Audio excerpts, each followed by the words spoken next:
Hey kids, welcome back to On Stage, Off Stage. I'm your host, George Sapio, and this month our guest is Dominique Kelley. Dominique is a dancer and choreographer as well as an educator who has worked with many well-known entertainers around the world in numerous capacities. He came to our attention when he was featured in the May 2019 issue of the American Theater magazine's Roll Call as a theater worker we should know about. And they were right. His list of credits is impressive and extensive, and his talents seem to know only the bounds of his imagination. We caught up with him a while back and had a remarkable conversation, as you are about to hear. When did you first know that dance was where you wanted to go? Yeah, the thing is, this year I'm celebrating my 25th anniversary in the business officially. Hey, congratulations. Thank you. It's a blessing just to be able to keep doing it after all these years, physically, mentally, spiritually, and financially. But more importantly, when I first found out, I played t-ball, I played basketball. I was a super active child, not only in sports, but in science. And I went to the museum every Saturday. I had microscopes and telescopes. So I was never one of those stay inside video game children. No offense, but I was just never one of those. And I have a short attention span, so I like to master things quickly. So my mother noticed that, and she is a retired teacher. So she brought me along to her elementary school where she was teaching music, and there was a dance company performing, and it was a local dance company. It wasn't, anything absolutely illustrious, but it was great. And she said that was the first time I stood still for an hour without moving. Like at all. Wow. At all. And then she said from that moment she knew. Then she brought me to a dance class, and it was around May or June. I went in my penny loafers and my homemade unitard, and I was like, all right, I'm about to kill this. and I went in, and it was the end of the year in recital time. So all the young ladies in there had their tutus and they were getting ready for their recital. They knew all the terminology and knew all the steps. I was not having it. I cried. I was like, I'm not ready. This is not for me, because I'm one of those people that I like to do research on my own and I like to know things. So if I'm in front of a group that everybody knows something and I don't, I'm not really the best at that. I know exactly how you feel. So I was like, yeah, woman, I'm done. I want no parts of this. And then literally she told me a couple months later, I came up to her and I was like, Mom, I'm ready to do it again. And from then on, I started my first dance class and I haven't stopped since then. And that was at 9 years old. Okay. I've got it written down here that you headlined the European tour of Black and Blue, and you were only 15 when you joined the national tour of Bring in the Noise, Bring in the Funk. So you obviously worked really hard at this. Really hard. Yeah, I did Black and Blue at 12, and it was a role originated by Savion Glover. And basically, it was one of the most life-changing experiences. It was my first time going to Europe at 12, and, Bringing the Noise, Bringing the Funk was a national tour, so I got to travel the country. Right. And there is nothing like it. And I was fortunate that my father literally got laid off from his job a week before I got my first one. Okay. I'm not going to say good luck on that one, but, it's synchronicity. Oh, my gosh, yeah.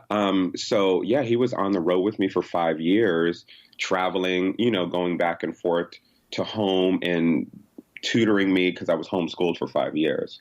So it was one of those life-changing moments because, again, I love learning. I didn't necessarily enjoy school. Gotcha. And I did well in school. It was just the other people between, of course, the bullying and dealing with other people's learning schedules. I was like, I like to learn how I learn. And it was the best of both worlds. I got to perform. I got to travel the world and the country. And I got to learn at my own speed. Wonderful. How did getting such a widespread view of the rest of the world, the United States, and touring Europe for someone that young, which is not a common experience. How, in your estimation, how did that shape you? How did that change you? Well, first of all, it opened me up to more ideas than I would have had because I'm from Connecticut, and it's not necessarily extra conservative, but it wasn't the most extremely liberal place. The good thing is it's a city, it's diverse, multicultural. It has everything. It really does. It's gorgeous. It's a suburb of New York and Massachusetts, so we get a lot going through there. But it's something different about being in Amsterdam for a month, or being in Switzerland, or being in Paris, France, or being in Germany, that just opened my eyes to a new point of view. For example, just the food, the culture, going somewhere as an American and not being able to really learn a language or understand a language that quickly makes me more empathetic for people who come to America and don't necessarily know the language and have to make it around. I think it's made me a more empathetic, artistic, and open person because, of course, when it comes to the body and arts and rest and nudity and all those other concepts, Europe is leading the way in a lot of ways. Besides Scandinavia. So in that aspect, I got to see the Deutsches Museum. I got to see the Eiffel Tower. I saw, Berlin Wall, like where it came down. I went to Anne Frank's house, and there's nothing like reading the book about Anne Frank and then going to the actual Anne Frank house. I went to concentration camps. I went to African American history museums. I went to zoos all across the country and the world. And there's no there's no book that can explain what you see right in front of you, because it's very tactile. It's visual. Like you can see it. Like I went to the Louvre when I was 13. You know what I mean? It's different things like that where it's like, oh, I get it. Now you have to be there to experience it. I had the same experience the first time I went to Europe, and I'd been reading about places and people most of my life, about composers and artists, but they were all, they were just stick figures in my mind. And then all of a sudden, once I'm in the actual place where these things happen, it takes on a whole new reality. It's like, oh my God, this stuff is real. You're in the room where it happens. Yes. Yeah. And I feel in awe of many of these things that, up until now, were just intellectual subjects. Exactly. Once you get back to the United States, or once you start dealing or you continue to deal with people that you've grown up with in your own society, how was that? I mean, did you feel, I don't know, a little more educated than the rest? Or did you feel different? Did you feel out of place having all this, I don't know, I guess a lot of knowledge that many of your peers didn't have? Well, this was the thing. When I did Black and Blue, I was 12, and the next age was 19, and it went up to 74. So I was used to being the young kid. Even when I did Noise Funk, there was one other gentleman who was my age, but I was used to being the young one. So I would just sit there and absorb information. So after I did Wild Women Blues, which was a show that I helped to choreograph when I was 16 that starred Linda Hopkins, I literally said, you know what, I need a break. I need a brain break. I don't want to keep doing these tap shows. Like, it's great being home, but I want to kind of be, quote unquote, normal for a year. And my mother at that time was one of the founders of a charter high school in Bridgeport, Connecticut called Bridge Academy. So I went there, and it was easy. Just for the fact that I've already been homeschooled, and a lot of things that people were learning, I was like, oh, I already know all about that because I actually went to that place. So in hindsight, that was a nice acclimation back to what it feels like to be in a classroom setting. Of course, it was a very small charter school. There was only 35 people who graduated, and I was valedictorian, which is great, but that's a nice honor. Oh, it was an amazing honor. But it was more of like a chill year for me, even though, my brain was working, but I didn't necessarily get to learn at my own pace. It was more socialization, but it was great because I did go to college. I went to UConn, and I got a partial scholarship for animal science. So while I was in high school, I was working at the zoo in Connecticut. So it was a nice trade-off. Like I was still doing both. Yeah. What made it hard for me was coming back and socializing with friends that wanted to go to the mall to hang out, and I didn't understand why people did that. I was like, if we're not buying things, why are we going? Yeah. Or little things like let's go joyriding. It's like, where? Why are we just going around town? Can we to a restaurant? Can we do something? So, in times like that, you have to realize, okay, I had different experiences. It wasn't anything that threw me in any way, but I just had to remember like, oh, I'm just blessed to have these experiences that I had. And now it's time to have new ones. Yeah. It sounds like you were extremely blessed to have such good support too. Not a lot of kids get that. Great support. And as I talk to friends now, it's hard for me to empathize with not having support because I've always had support. Like even when I was 9 years old, I remember my mother tells me this all the time. I was in the mirror and I was grinding and she looked over at me like, what are you doing? And she was like, and I told my mother, I said, Mom, I'm going to be a stripper. And she said, baby, you be the best stripper you can be. You make me proud. Oh, kudos to your mom. That's wonderful. Same thing with my father. My father was always like, if you can dream it, just do it. I have your back. So I always had supportive friends and family. Even the bullies who used to give me grief in elementary school, now they're on my Facebook page congratulating me. So that just shows it gets better. Yeah. Yeah. Once you stick with it and once you prove it, things do tend to work themselves. That's great. That's wonderful. Thank you. I have a technical question for you. Sure. Because, all right, I'm not a dancer. I'm not a choreographer. I took 2 years of ballet. I was miserable at it. When I was 8 years old, I wanted to be Gene Kelly, but, I've got absolutely no rhythm whatsoever, so I went somewhere else. But I notice in your credits that you worked on La La Land as a tap Foley. Foley is basically, the golden age of movie musicals. They wore regular shoes. And after they went back and added the tap sounds. So I was Ryan Gosling's tap sound. I didn't know that. Mm-hmm. He did tap. But I went back and I made sure that everything was spot on and clean. I remember I was doing a movie in Toronto at that time, and I got flown back to LA for like a day or two to do it. And it was a great experience. It's my version of video games because I'm so detail oriented and I want to get it perfect. And I just want to shout out Mandy Moore, who choreographed that. It was absolutely amazing. And she's a near and dear friend. And yeah, it was great. I had tap shoes and regular shoes. And as I'm watching, I'm trying to literally do every single step that he did without necessarily knowing all of them. So, yeah, it's a great challenge. I've done it for a couple of different projects, and it's one of my favorite things to do. That's great. It's a whole new world. You don't have to worry about hair or makeup. You literally just go in. It's just like, when they do sound effects, like a gunshot or anything, and there's somebody back there making the sounds. That's the same thing I'm doing with my feet. Cool. That sounds like a good job. It's a great job. All right.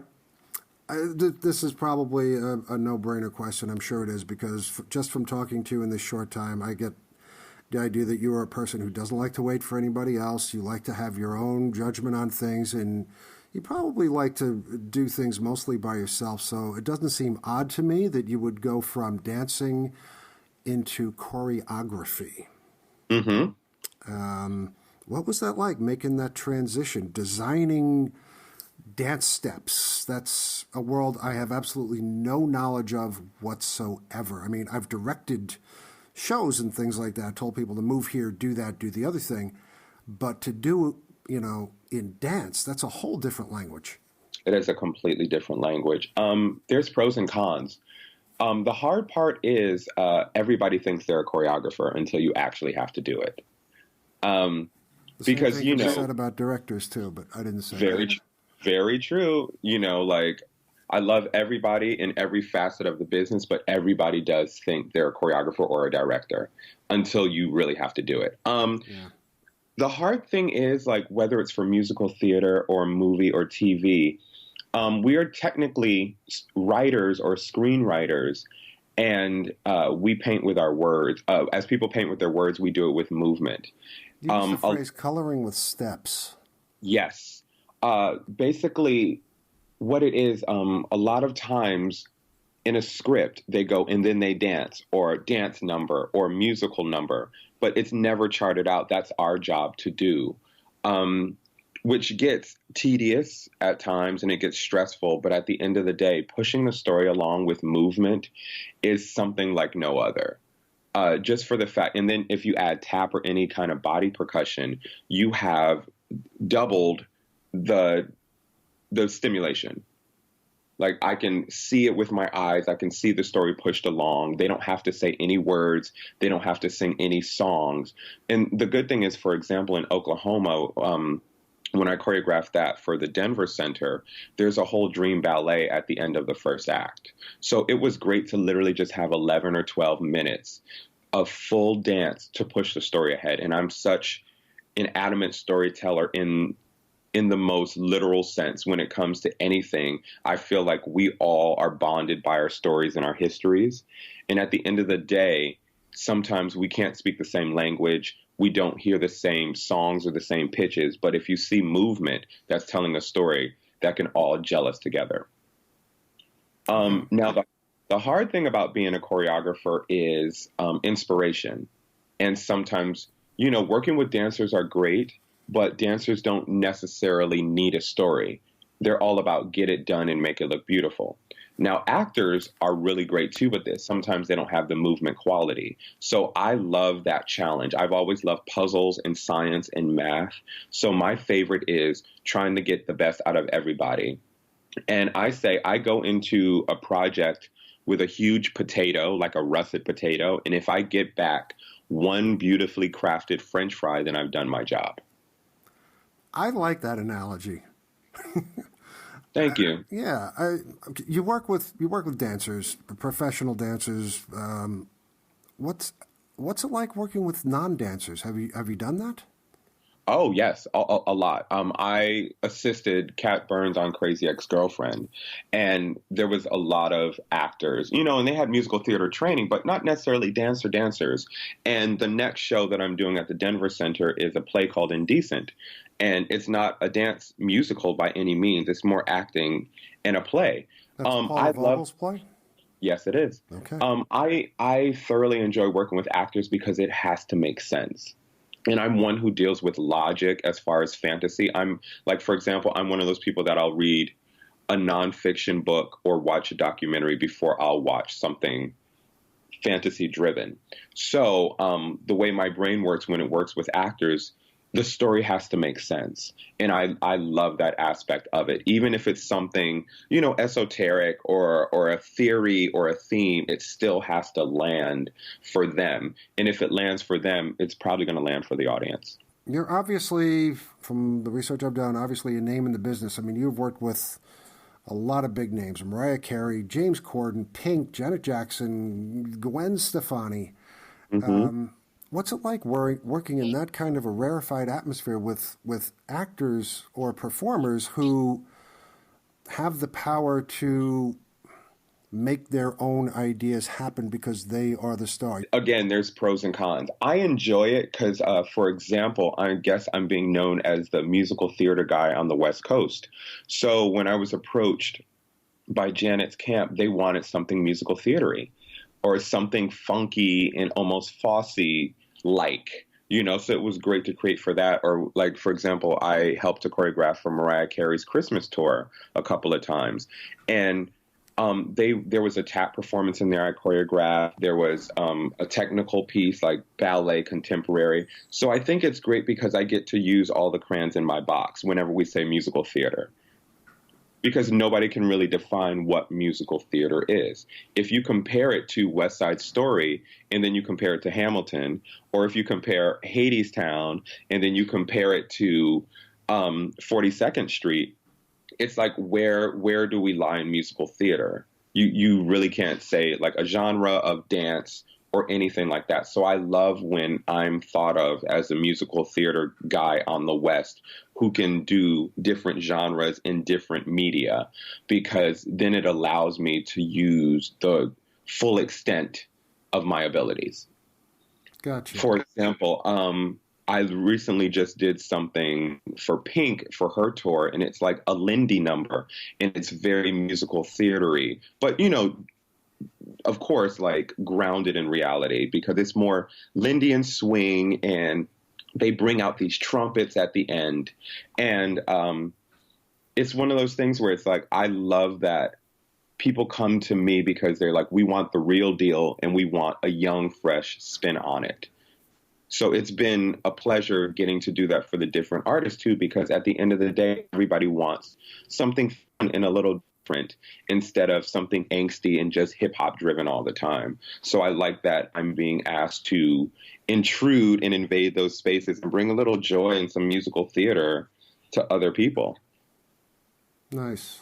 You know, even to people and to audiences who don't even know they like musical theater. Like, for example, I was Taylor Swift's dance captain from 2011 to 2012 on tour. And she went to see Wicked as her inspiration for the tour. And Susan Hilferty happened to do the costumes. And since I did Wicked years ago, you know, reconnecting with Susan Hilferty was great. But then it just showed me, I was like, you see, musical theater inspiration is pervasive and everywhere. It's just that we don't really know.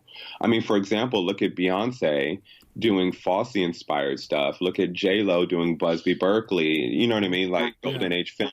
It's just like, it's pervasive everywhere. It's just people don't know where it comes from. So it's been nice to put a younger face on classic musical theater moves and to bring different faces and different colors and different body types. Like, for example, I choreographed Singing in the Rain back at Zach Theater, and it was great to not even do colorblind casting, but diverse casting. Like, what would it seem like, you know, for an interracial relationship at that time? And it was interesting because our donors asked, how does it feel to update the musical? And I said, it's not updated. It's the same time period. It's the same script.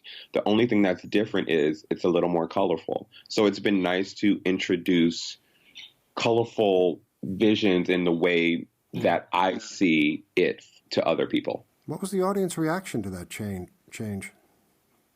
They didn't even think about it. I mean, of course, the script takes on a different tone and words mean different things. Like, it's like, okay, I'll be watching from the balcony, or, you know what I mean? Like, that means something at that time period because our lead male was Caucasian and our lead female was Black. She was African American. So, you know, that the script, if you go through the script of Singing in the Rain, you can almost hear different tones and you see different things, especially with, you know, the Me Too movement and just with our 2019 eyes going back and looking at the script. It just paints a different picture. So it's great to do that. It's nice to amplify the text to see, like, is this still relevant or not? And to see how our beings and our the ways of life have changed. I mean, they've changed a lot, and in some ways they haven't changed nearly enough. Exactly. I find going back to things that I remember from my childhood, you know, old movies that were old when I was a kid, or movies that came out when I was a kid, that I had no perspective on whatsoever. To me, it was just entertainment, and I've swallowed it hook, line, and sinker. Yes. And I look back at it now, and I miss half of whatever it is I'm watching because now I'm thinking about the differences between then and now and what we took for granted back then and the way we had the world ordered at that particular point in many ways is shocking and, you know, and horrific. And how could we have done that? And so it's interesting to, I guess, bring a classic back and bring it into modern light to see how it works. Well, to piggyback off of that, I don't think so much that it's anything that we took for granted. We were just in a privileged place, so we didn't have to experience or see it or know about it. Because there's certain communities that, for example, you know, West Side Story, if you go back and look at that, there's certain parts of it that are a little sexual assaulty. Oh, yeah. You know, there's certain parts of it that are a little stereotypical, you know. Like, if you go back and look at Carousel, go back and look at a lot of different musicals or the way women are portrayed or perceived. It's not that it's anything we took for granted. It's just that us identifying in the male gender, we didn't necessarily see from a woman's point of view. Or, for example, you know, certain other musicals, we didn't see from a different ethnic point of view. Right. So I know they rewrote Grease to take out a lot of the improper sexual connotations. Yeah, yeah. I mean, low key, if you go back and see Singing in the Rain, there's some things that are in there that I'm like, it's a little interesting. Yeah. It's very interesting. It's just the times. And again, it's not that we all took it for granted. It's just like a community dealt with it while everybody else thought it was nothing. Right. When you're at home and you've got the day off, or if you have a day off, it sounds like you don't have a day off, but if you had a day off and you were in your studio and there was nobody there, okay, and you just wanted to dance, what music would you put on and what kind of dance would you do? That's funny because usually when I have a day off, I am not dancing at all. Okay, so much for that question. No, but I will answer the question. I would totally answer the question. If I had music, it's probably Snarky Puppy for the most part. I need something without words, something that changes, whether it's time signatures. I like percussion. I love punches. I love unpredictability. So most times I'm going through the Snarky Puppy catalog. And the dance form that I'm doing is whatever fits the music. It could be salsa, it could be tap, it could be hip hop, it could be ballet, it could be jazz, it could be contemporary, it can be whatever comes out of my body at that one point in time. Okay. After a good warm up, because I'm getting older, so I can't just necessarily jump in the studio like I used to. Yeah, I hear that. Getting out of bed some days is It's real. Yes, real's a good way of putting it. We've talked about working with people, real live animated flesh and blood people, but you've done animation choreography, and I have to say this just to get this on tape. You've choreographed Smurfs. I find that just so darling and adorable. I can't get over it. Choreographing animation, I guess when you're in a rehearsal room with people and you're saying, no, it's kick, turn, grand tape, and you work that out. Excuse my ignorance. But no, good. Working with animation, how does that happen? How do you get from concept to working with, I guess, the animators or the director to making this thing happen on screen? Well, what I didn't realize between that one and also adding on to that, I helped to choreograph for Princess and the Frog because I played the villain, Dr. Facilier. What you don't realize are cartoons never stop moving, ever. So that increases your workload and the volume of movement that has to happen.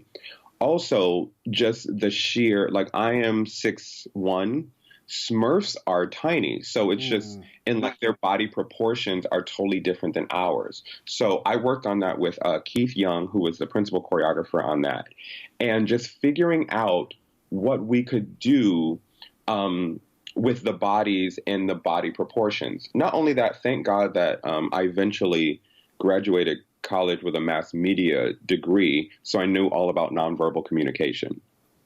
So that definitely helps when it comes with cartooning and animation, because first and foremost, again, you have to tell the story. You're like, why would the character move that way? What are their physical limitations? How do they show joy? How do they show pain?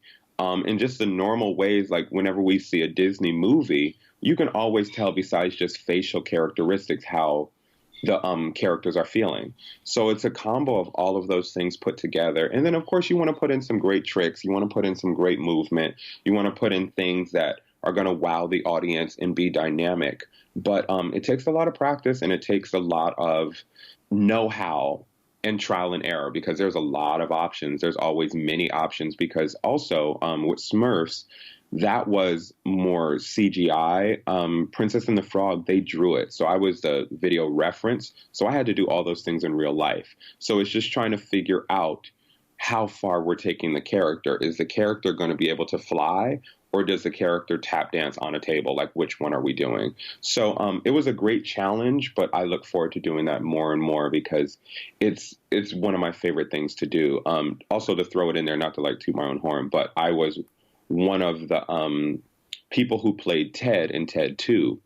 And that was another experience, because again, I'm 6'1", and Ted is super tiny and is a teddy bear. So the way my brain works, especially with science and proportions and math, it was great to try to figure out what movement works and what movement doesn't work, even though I was just tumbling, but it's still figuring out for the specifics of the character and all that other stuff, what will work and not work. And of course, working with the animators because they have a totally different workload in trying to make it work. So I love that collaborative process. It occurred to me that working with regular people, you've got a limitation. Working with dancers, you've got a physical limitation on what you can ask them to do. Yes. And with animation, literally anything is possible. So your creative process, your thinking process, when you're in, like you said, are they going to fly or are they going to tap dance on the table? Well, let's say this is one of those things where they can fly or they can do something that human beings cannot do. How does your thinking wrap around that? I think that's when you just use your imagination or you get inspired. For example, it's like, does he fly like a hummingbird? Does he fly like an eagle? Does he fly like something underwater? You know what I mean? I think what helps is you ground yourself in some concept and use some inspiration and then go from there. Because, for example, if I asked you to pick a house in the United States that you want to live in, that seems daunting. But if I told you to pick a house in a specific neighborhood in Manhattan on the Upper East Side, then you would have a little more of clarity and focus. So when it comes to those things with animation, with figuring out what the cartoon or the character does, I think it helps to get some specificity in your brain so you're not just grasping at air trying to figure out what happens. But then also leaving enough room for your imagination to run wild, because most times where you start off is not where you end. That's true a lot of times. A lot of times with everything. Like where you think you're going to be is not necessarily where you end up. And then that's where the beauty of the journey and the process begins. You got to fall into the process. Yeah, it's one of life's joys is those surprises. Like, how did I get here? Oh, right. Mm-hmm. Yeah. You wrote that you want to bring movement and dance artistry to every facet of the entertainment industry. Yes. That's first of all, a very huge goal to go after, and no doubt admirable. But you're in sports, working with the 49ers, San Francisco 49ers. How does that happen? And what's your function there? Well, bringing it back, fresh out of college, I joined the WNBA New York Liberty basketball team, and soon thereafter started choreographing for them. And the director liked my work, so she brought me on for the Knicks. And then from the Knicks came the Nets, Brooklyn Nets, and then Boston Celtics, and then the San Diego Chargers, and LA Chargers now.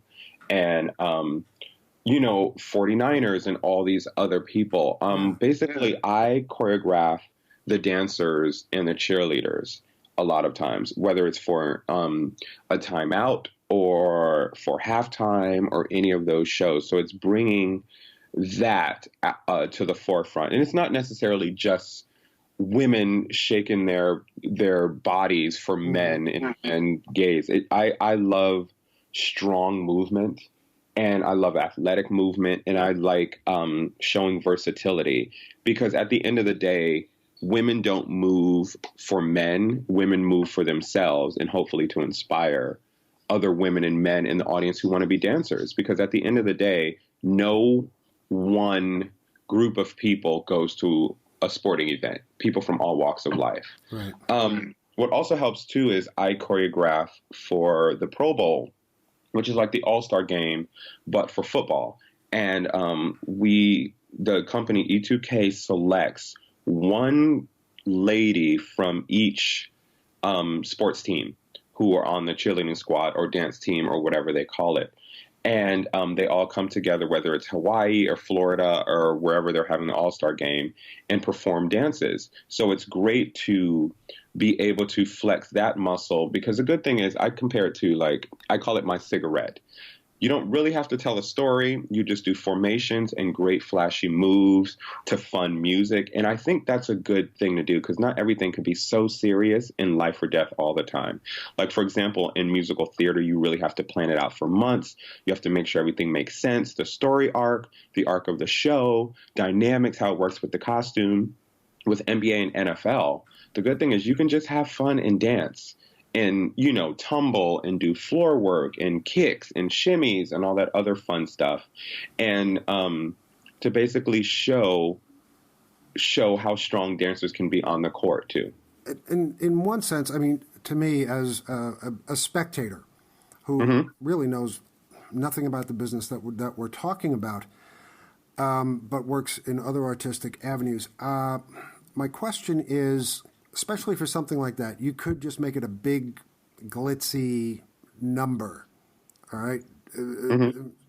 Or working in a show like Oklahoma, or working in a show like Bringing the Funk, you could do almost anything you want. But it sounds to me like a large part of what you do is to maintain a level of physical integrity, conceptual integrity. But what gets hard is a lot of times I am a contributing choreographer. So I give the moves, the intention, the staging, and then what people do with it is their business after I've been paid. So, for example, with a lot of the recording artists I work with, or NBA and NFL, I give over what I want it to be. And sometimes at the end of the day, that's not what it looks like. So I've had to grapple with being an artist and also being a businessman and just letting it go and being like, it was my gift to give. And that's how they perceived the gift, and they made it work for them. For example, with NBA and NFL, again, it's not like we're using a lot of props. It's not like we're using a lot of different things. You have like a minute to a minute and a half to show what you've got, as opposed to a show, which is, anywhere from an hour 45 to 3 hours to show what you've got. Right. So, for example, it's like if we did an interview over the course of a year, like a documentary, or an interview for an hour, you got to get in everything you can in that hour. So that's what I compare it to. That's back to the potato. It's like I bring in a potato. If you can give me a nice French fry at the end, then I'm good. And plus, my favorite food is French fries. So that comes in a lot because, going around the world and around the country, you can find French fries everywhere. Everywhere. You mentioned percussion work earlier, and it does not surprise me that you would create your own soundtracks or experiment with the way your body hits the floor, the way your arms move, the way you use objects to create beats and sounds and patterns. How's that working? Well, great. When I was in elementary school, I was in the band. And of course, I played the snare drum. No surprise. So and then also being on step teams when I was younger and in college. And it's also part of the culture. Like being African American, it's already a call and response culture. We clap on the 2 and the 4. We're going to yell back at you, even in church. You know what I mean? It's a very lively, percussive, celebratory culture. So I kind of use that in a lot of what I do. For example, I look back and I'm like, the first 5 years of my career were tap jobs. And not only tap jobs, African American shows. So that has greatly shaped my outlook on bringing percussion and tap to everywhere, like not only to movies and film and musical theater, but just like everyday life. Like, why not make some sound? I mean, at the end of the day, when you hear somebody walking in regular shoes or heels down the street, that's keeping time. Yeah. Whether you're on on a bridge driving in your car and you hear the ridges at the same speed, that's keeping time. Like, we hear music everywhere. It's just we block it out. Like whether you're on the train, whether you're, you hear raindrops, you hear percussion all the time. It's what you choose to let in. What you were just talking about brought up a concept, and that is the concept of aural patterns, AURAL patterns, and physical patterns that affect our nervous system. And it seems the more you think about it, there are hundreds of those in our lives. Heartbeats. All around us. Yes, everything from heartbeats to breathing. Yes. Blinking, all of that. I mean, it seems like we're all going along with rhythms and patterns, even if we don't pay attention to it, more than we think.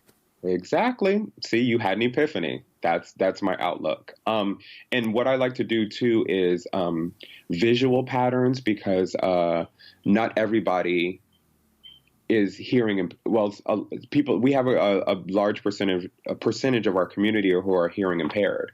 So at the end of the day, if it doesn't make sense to them and they can't feel the beat, then you have to make your art for everybody or as many people. Like, for example, doing noise funk, when I was younger, we would have performances for the hearing impaired, and to see those people bringing balloons so they could feel the rhythm, and then having, people who do ASL on the side really getting into it, made me go like, oh, this needs to be for everybody. Even if you can't hear what I'm doing, you need to be able to see the beat. You have to be able to feel the beat.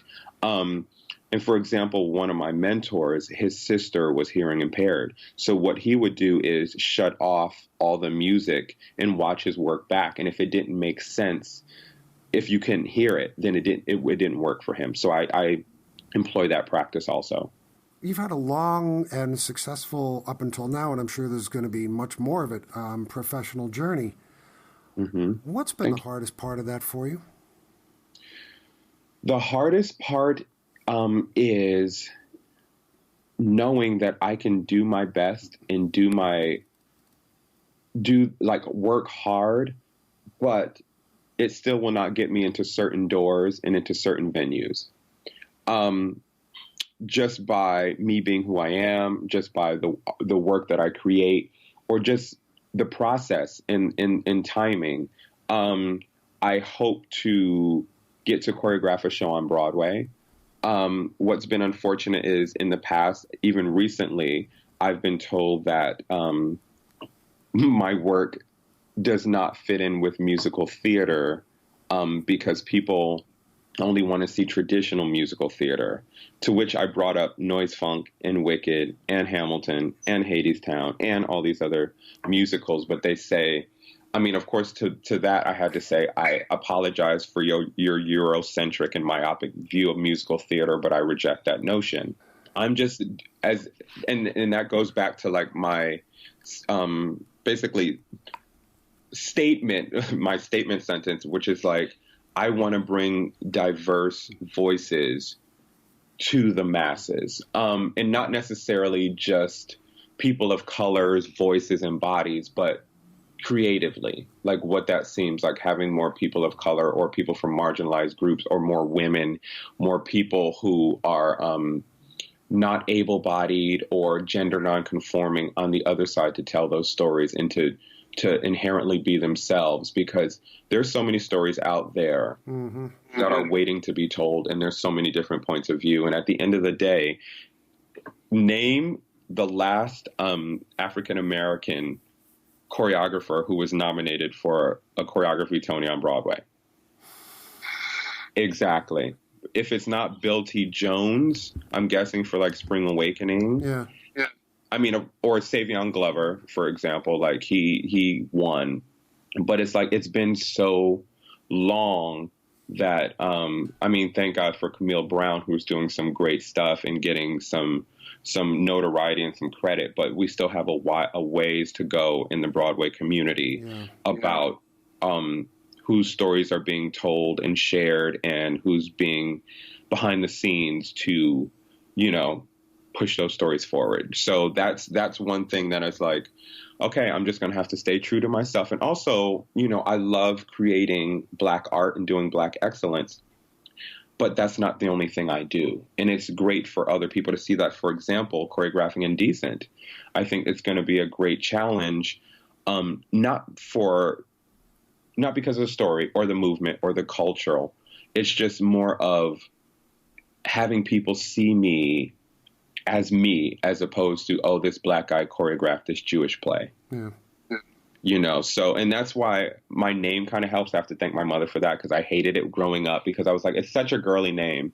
Everybody thought I was an Irish girl when they called my name, until I stood up.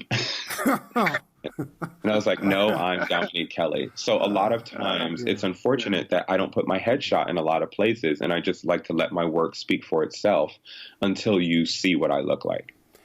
Yeah.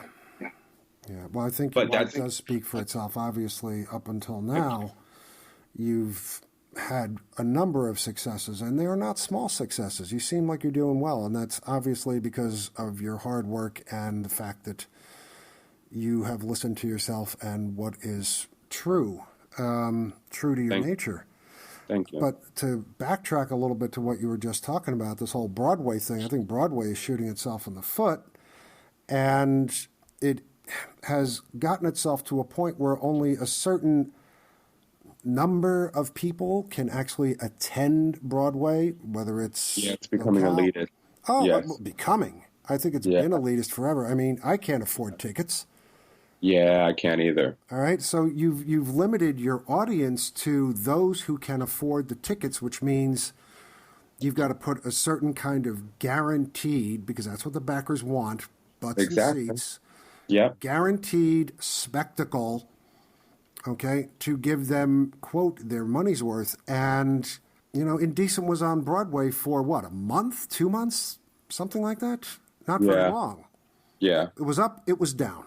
It's like that with so many other plays, as you said, from people with varying points of view, from varying histories, from different histories, from different things to say. That's what art really is. So, until Broadway restructures itself from the ground up. But the thing is, there's so much money to be made, and that's the hard thing, too. Because... we understand it's like money is not necessarily the root of all evil. Money is freedom. Money is power, but money is also freedom. So I cannot wait for the opportunity for somebody to want to hear what I have to say or want to see or want to collaborate or any of those things. And until that moment happens, I put my head down and do the work and, try to help educate myself and other people about what this is and what this life is and being a human and humanity and talking about the things that are hard to talk about and making work that makes people smile and think. And I know it sounds very pageanty, but it really comes from a true place. No, it does. I mean, you have to be true to yourself and you have to be true to your ideals and you have to do what you were born to do, what makes you live. Yeah. Yes. And I remember years ago, certain agents and managers would go like, well, you have to choose one thing and just do that well and then hope that you get your foot in the door and then you can just switch it up on people. And I was like, why not just live to the fullest and do everything that I want to do now? And that's why I'm with the agency I'm with now, because they said, we support you in everything that you want to do. And again, it's just been great support, and especially people like you, with, the podcast and the interviews and everything like that. And I understand a lot of times we're in an echo chamber, but these conversations do help to mobilize and to get us on one accord. Exactly. I mean, that's the idea behind this whole podcast, is to get people to talk about their work so other people can hear it and we realize we are a community. Yes. We are a community, and we fall short sometimes. We have our little infights, and this group doesn't agree with that group. But at the end of the day, we're a community, and we have a story to tell, and we have lives to change. So I just hope people remember that and then move forward with that. Like, the money will come, it will, but until then, keep telling your story to the best of your ability. Absolutely, 100%. Yep. Okay. What do you got coming up in the near future, and how can all of my thousands of listeners find out more about you? Well, some things that I have coming up, like right now, I'm just heavily preparing for Indecent because I want it to be good. I want everything I touch to be well thought out and good. So I'm going to start getting into inspiration mode for that. And some other projects, I hate to be this person, but like under NDA, you can't really talk about them yet. Okay. But when I do, I usually post about it. So you can go to my website, www.domkelley.com, DOMKELLEY.com, or Instagram, which is Dom Kelley. Basically, if you look on any social media platform, I'm pretty much known as Dom Kelley, KELLEY. So that's the place to tune in and see what's going on. Yeah, and I love talking to people. I love DMs, like people sliding into my DMs about work. That's always good. And just having a conversation and just reaching people and being inspired and inspiring others. So yeah, I'm an open book. So if anybody wants to stay tuned and come along for the ride, I invite all. Sounds good. I'll be looking out for you in the future, definitely. Yeah. Thank you so much for being here, and thank you so much for this wonderful conversation. It's been a real treat, Dominique. Thank you. I appreciate you. Hey kids, thanks for listening to Onstage Offstage. Onstage Offstage is produced monthly, and all of our shows can be found at onstageoffstage.org and also on iTunes.